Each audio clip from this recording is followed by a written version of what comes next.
Nah, setelah 25 tahun anak saya udah keluar negeri semua, saya merasa bingung di rumah, nggak ada kerjaan jadi sakit-sakitan. Padahal bukan sakit bener ya, jadi karena nggak ada kerjaan gitu ya. Terus suami saya minta saya bantu di kantor. Terus terang bagi saya juga nggak sangka, saya ternyata seneng banget kerja.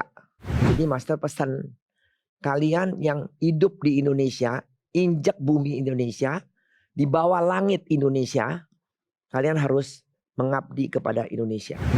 Setelah master bicara, terus tanya teman-teman, kalian punya eee, cita-cita apa? Giliran ketanya saya nangis terus nggak bisa jawab.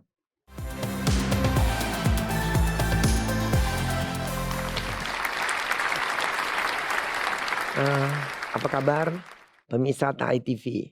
Hari ini saya diminta untuk sharing kehidupan saya ya. Kalau saya melihat perjalanan hidup saya, ada satu hal yang selalu saya rasakan adalah bersyukur. Karena dari kecil sampai hari ini, hidup itu benar-benar penuh dengan anugerah. Bukan berarti semua selalu mudah, tapi justru dari setiap proses itulah yang saya belajar mensyukuri kehidupan apa adanya. Dari kecil saya di Taiwan, diajak orang tua, papa mama cuman bertiga di Taiwan. Jadi tentu kita saling dekat sekali ya dengan orang tua. Dan bapak saya udah pensiun, tapi mama saya kebiasaan bisnis. Jadi Taiwan dia nggak bisa diem. Saya sebagai anak tentu harus bantuin. Tapi dari kecil kehidupan itu bagi saya sekarang kalau kita pikir itu adalah satu bukan rasa susah ya, malah rasa happy. Karena saya dekat sekali dengan orang tua saya. Nah, ajaran master kan selalu bilang, meneruskan kebaikan dan kasih sayang sebagai tradisi keluarga adalah harta yang paling berharga. Jadi dari kecil saya udah dididik dengan penuh dengan cinta kasih. Setelah itu tentu saya uh, jalankan terus tanggung jawab saya. Saya percaya hidup yang diberkati itu bukan hanya untuk dinikmati saya sendiri. Di balik setiap keberkahan saya harus selalu ada tanggung jawabnya di situ. Jadi setelah saya lulus sekolah dari Taiwan, saya pulang ke Indonesia. Saya nikah dengan suami saya yang sekarang pendiri Sumarekon 50 tahun yang lalu. Sekarang saya udah nikah 54 tahun ya. Saya tanggung jawab sebagai ibu rumah tangga. Ya namanya tanggung jawab artinya saya harus mendidik anak saya dengan baik, dengan tahu aturan yang diajari oleh papa saya. Karena papa saya anut ajaran Confucius. Jadi kita dari kecil diajarin harus bisa hemat, tanggung jawab, jujur, dan kepedulian kepada orang lain. Jadi ini juga saya ajarin kepada anak saya sampai SMA. Mereka lulus di Indonesia. Jadi anak-anak harus tahu aturan, menjadi orang yang benar. Baru mereka keluar negeri, meneruskan pendidikan di luar negeri. Nah, setelah 25 tahun anak saya udah keluar negeri semua, saya merasa bingung di rumah. Nggak ada kerjaan jadi sakit-sakitan. Padahal bukan sakit bener ya, jadi karena nggak ada kerjaan gitu ya. Terus suami saya minta saya bantu di kantor. Terus terang bagi saya juga nggak sangka, saya ternyata seneng banget kerja. Jadi hari pertama kerja jam 8 pagi-pagi udah ikut ke kantor sampai pulang jam 10 sampai rumah. Dan itu saya jalanin dengan sungguh-sungguh dan saya menikmati bener, sakitnya juga hilang ya. Kalau dulu sakit kepala tidur di rumah seharian nggak baik-baik gitu ya. Jadi setelah masuk kantor tugas saya apa? Tugas saya adalah bantuin menjalankan visi misinya perusahaan. Suami saya mau saya teruskan nilai-nilai perusahaan yang selama ini dia tanamkan. Tapi saya yang benar-benar jagain supaya terus diteruskan kepada karyawan semuanya. Ya, perusahaan kita adalah perusahaan yang harus tanggung jawab, pegang janji, komitmen yang udah janji kepada orang lain, kita harus selesaikan dengan on time. Karyawan juga harus jujur, tanggung jawab dan bisa membagi kepada orang yang perlu.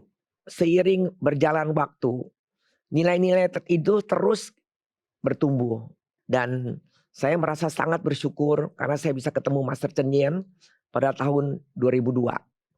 Waktu itu Jakarta banjir besar.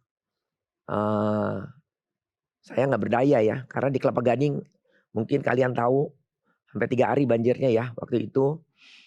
Saya ada rasa tanggung jawab. Biarpun rumahnya udah jual ya, tapi kita rasa tanggung jawab. Kita kasih tempat di sport club sebagai bisa mandi, bisa makan, ya makan sederhana nasi goreng aja, dan juga bantuin kirim lilin lah segala makanan biskuit kepada warga-warga yang masih tertahan di rumah.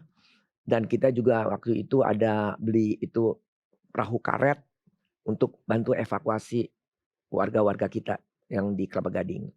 Nah waktu itu ada kesempatan saya ke Taiwan ketemu Master Chen Yen dengan bapak angkat anak saya Pak Michael. Dia yang ajak saya masuk ke Tzu Chi. Jadi Master pesan, kalian yang hidup di Indonesia, injak bumi Indonesia, di bawah langit Indonesia, kalian harus mengabdi kepada Indonesia. Terus terang waktu itu saya langsung rasa terharu dan saya terpanggil. Karena saya bilang, oh Master kan dia Taiwan, kok bantunya ke Indonesia ya. Jadi mikirinnya Indonesia gitu. Itu yang bikin saya terharu. Setelah Master bicara, terus tanya teman-teman, kalian punya cita-cita apa? Dan ketanya saya nangis terus nggak bisa jawab. Saya nangis terus dan ada satu kalau kita di Seci panggilnya Seci ya. Dia bilang, oh Master ini Ibu Liing udah sering nyumbang kok ke Seci gitu kan. Saya tambah nangis. Setelah akhirnya Master liwatin biar orang lain dulu. Baru saya dan tenang saya ngomong sendiri. Saya bilang saya merasa saya berbuatnya kurang. Dengan saya ketemu Master Seci, saya baru tahu kalau ke Seci sumbangannya nggak mungkin nyasar ke tempat lain. Pasti ke tempat yang benar-benar diperlukan. Jadi itu waktu itulah yang mulai saya hidup dengan ikut ajaran Seci. Nah setelah itu saya membawa ajaran Seci ini ke perusahaan. Ya tentu karyawan-karyawan kita diajak, kita perkenalkan ajaran Master. Ya, Master selalu bilang berbuat baik nggak perlu uang besar. Ya, celengan yang paling diiniin. Ya, celengan bambu kalian mungkin ada yang pernah dengar gitu ya. Jadi uang kecil tapi bisa membantu banyak orang kalau dikumpulin ya. Jadi kita di Sumarekon juga dijalankan celengan bambu. Kita namanya celengan cinta kasih. Tiap 2 bulan di mal-mal kita pasti ada acara untuk tuang celengan. Dan karyawan-karyawan kita juga sukarela mereka ikut menyumbang tiap bulan. Dan sekarang juga dengan mereka udah lebih ngerti ajaran-ajaran Master. Mereka juga kalau ada bencana di mana-mana otomatis mereka juga bisa bilang ke saya, Bu kita Sumarekon peduli mau nyumbang ya, kumpulin duit. Serahin ke Seci untuk membantu kepada yang perlu. Dan efek ya yang terjadi di perusahaan, karyawan bisa saling kerjasama dengan baik, dengan kompak. Ada satu waktu banjir tahun apa saya lupa. Saya pergi ke salon di Kelapa Gading, yang punya salon bilang sama saya, Ibu terima kasih Bu katanya. Saya bilang terima kasih apa? Oh kemarin banjir, mobil saya naik ke mall. Nah udah 3 hari. Keluarnya saya pikir mesti bayar parkir paling sedikit 500.000 kali ya. Tapi ternyata free. Perusahaan kita adalah perusahaan bangunan, nggak mungkin cari duit dari parkir. Ya, jadi kalau orang lagi susah, masa mau tarikin parkir gede-gedean nggak boleh dong. Nah ini yang udah tercapai di perusahaan kita. Ajaran Master Chen Yen, bersyukurlah atas berkat, hargailah berkat, dan ciptakan lebih banyak berkat lagi. Ini filosofi yang selalu saya pegang sampai sekarang. Yang selalu saya jaga dalam hati adalah komitmen untuk terus bersyukur dan terus berbagi. Kadang-kadang berbagi itu penuh pengorbanan, butuh keikhlasan dan butuh proses belajar. Tapi justru dari situlah saya belajar memahami hidup dengan lebih tenang, Semoga apa yang kami terima bisa terus kami salurkan. Dan apa yang kami lakukan sekecil apapun bisa membawa manfaat dan keberkahan bagi banyak orang.